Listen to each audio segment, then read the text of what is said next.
हाय सगळ्यांना, तर स्वागत आहे माझ्या नवीन ब्लॉगमध्ये. तर मी असं छान असं आवरून निघाले होते ड्युटीला, पण माझी झोप जास्त झाली होती का झोपच झाले होते हे समजत नव्हते. एवढे मोठे डोळे सुजलेले होते. रात्री लाईट गेलेली होती, पूर्ण रात्रभर पाऊस चालू होता. डब्बा वगैरे बनवला आणि लवकर अशी आवरून ड्युटीला निघाले. तर बघा मी ड्युटीला फायनली निघाले होते आणि गावाकडे येताना ड्युटीहून इतकं आभाळ आलं होतं की असं वाटायचं लगेच पाऊस येतं. आणि खरंच लगेच पाऊस आला आणि पावसामध्येच मी रिक्षामध्ये आले. पण रिक्षाला ते काय म्हणतात ते छप्पर लावलेलं होतं म्हणून काही वाटलं नाही. आणि घरी आले तर शिवांश मस्त बसलेला होता. खाली बस.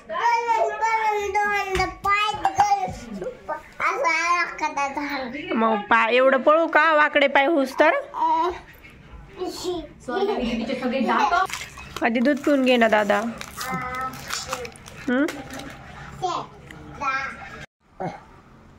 काय काढायलास आता?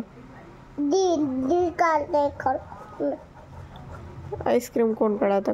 कोण शेप काढ. काय तुला पण आलं पाहिजे तसं नको ना करू. काय करायला त्याने कलर असतात का? युडूप्पा पेन संपून जाईल माझा. नाही मी साडी काढून शाईन असते त्याला. असते. अरे दादा त्याच्यात भरता येत नाही नंतर शाई. रिफिल टाकावं लागते नवीन, नाही तर नवीन पेन आणावा लागतो.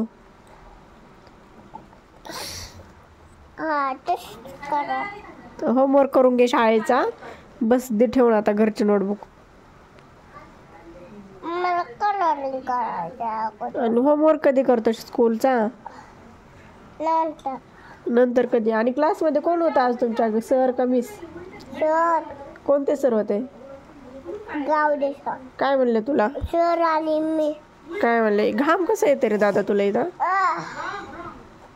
काय म्हणले सर मिस? तुमच्या स्कूलमध्ये गणपती बसवलाय का नाही? बसवलाय ना. होय खरंच? पप्पाने सोडलं नव्हतं का तू ड्युटीला गेलती सकाळी? त्या पप्पाने तेव्हा मी बघितलं होतं गणपती. हो का? कधी बसवलंय?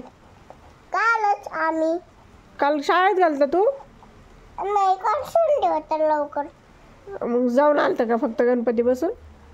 नाही तू आलती तेव्हा. हो का? इथं गणपती बसवलं.